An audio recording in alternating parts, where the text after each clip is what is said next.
Question number 5 is here. Alkenes are manufactured by cracking of larger alkane molecules. State the source of large alkane molecules used in cracking. So I told you कि आप crude oil use कर सकते हैं, petroleum use कर सकते हैं, और यही इसका आंसर भी है। क्या यूज करेंगे भाई हम लोग? पेट्रोलियम प्रोडक्ट्स जो होती हैं वो जब हम जमीन से निकालते हैं तो उसकी हम करते हैं क्या? क्रैकिंग। और उसके बाद आपके पास ये है स्मॉल हाइड्रोकार्बन्स बनते हैं। Now state two condition needed for cracking of alkane molecules. क्या क्या कंडीशंस रिक्वायर्ड होती हैं भाई? हमें हाई टेम्परेचर चाहिए होता है, और हाई टेम्परेचर के साथ साथ हमें कैटलिस्ट भी इसमें चाहिए होता है, दैट इज सिलिकॉन डाइऑक्साइड, और आप कह लें एल्युमिनियम ऑक्साइड। ठीक है। उसके बाद आपके पास वो कह रहा है क्या? When one molecule of dodecane that formula is given. देखो, जो चीज हमारे सिलेबस का पार्ट नहीं उसका फार्मूला भी दिया है उसने। Is going to be cracked, 3 molecules of but one ene and one other product are going to be form. तो उसने बता दिया ब्यूट वन इन के 3 मॉलिक्यूल बन रहे हैं। तो ब्यूट वन इन का फॉर्मूला क्या होता है? 4 कार्बन है, सो 8 हाइड्रोजन होंगे, तो C4H8 तो बनेंगे बनेंगे, साथ में इसके 3 मॉलिक्यूल बन रहे हैं, ये आपको बताना चाहिए। तो 3 4 12, तो कार्बन तो पूरे ही यूटिलाइज हो गए। और 3 8 24, तो हाइड्रोजन 24 इस्तेमाल हो गया, तो बचे कितने? 2 हाइड्रोजन, तो ये दूसरी प्रोडक्ट होगी। ठीक है भाई, काफी आसान सवाल।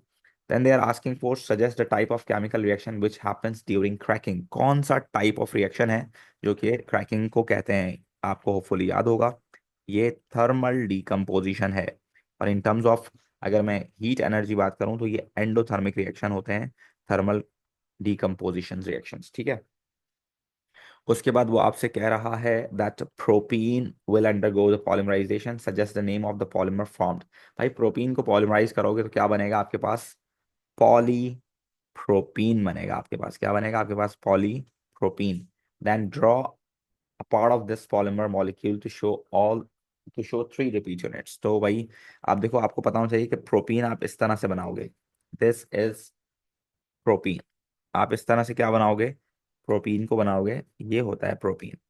ठीक है ना? याद रखें, जब भी आप पॉलीमर बनाएंगे तो स्ट्रक्चर आप इस तरह से बनाएंगे। 3 कार्बन एक साथ नहीं लिख सकते आप। ठीक है। एडिशन पॉलीमर का स्ट्रक्चर हमेशा ऐसे बनेगा। अब आपने इसका डबल बॉन्ड रिमूव करना है। ठीक है। जब आप ये पॉलीमराइजेशन करेगा तो डबल बॉन्ड टूटेगा, तभी तो रिएक्शन होगा। और ऐसे ही 3 दफा इसको कॉपी पेस्ट कर देना है। आप इसको 3 दफा कॉपी पेस्ट करें, और इस तरह से हमने बना दिए 3 रिपीट यूनिट। ये हो गया 3 रिपीट यूनिट। और साथ में अब इनको क्या कर दें? आप कनेक्ट कर दें। ये हो गया लार्ज स्ट्रक्चर। एंड इसको एक्सटेंडेड बॉन्ड को दिखाना जरूरी है, क्योंकि इसका मार्क होता है। ये आप ब्रैकेट बनाया नहीं बनाया उससे फर्क नहीं पड़ता, लेकिन एक्सटेंडेड बॉन्ड बनाने का नंबर होता है। ठीक है। ताकि हम उसको एक्सप्लेन कर दें कि दोनों तरफ रिएक्शन चल रहा है। ठीक है।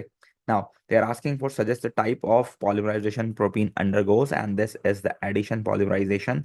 जब कभी भी कार्बन कार्बन डबल बॉन्ड की वजह से आपके पास पॉलीमराइजेशन होती है, दिस इज एडिशन पॉलीमराइजेशन। और अगर अल्कोहल कार्बोक्सिलिक एसिड या अमाइन की वजह से होगी तो वो होगी कंडेंसेशन पॉलीमराइजेशन, जो कि लास्ट चैप्टर है आपकी ऑर्गेनिक केमिस्ट्री का। ठीक है भाई। चलिए तो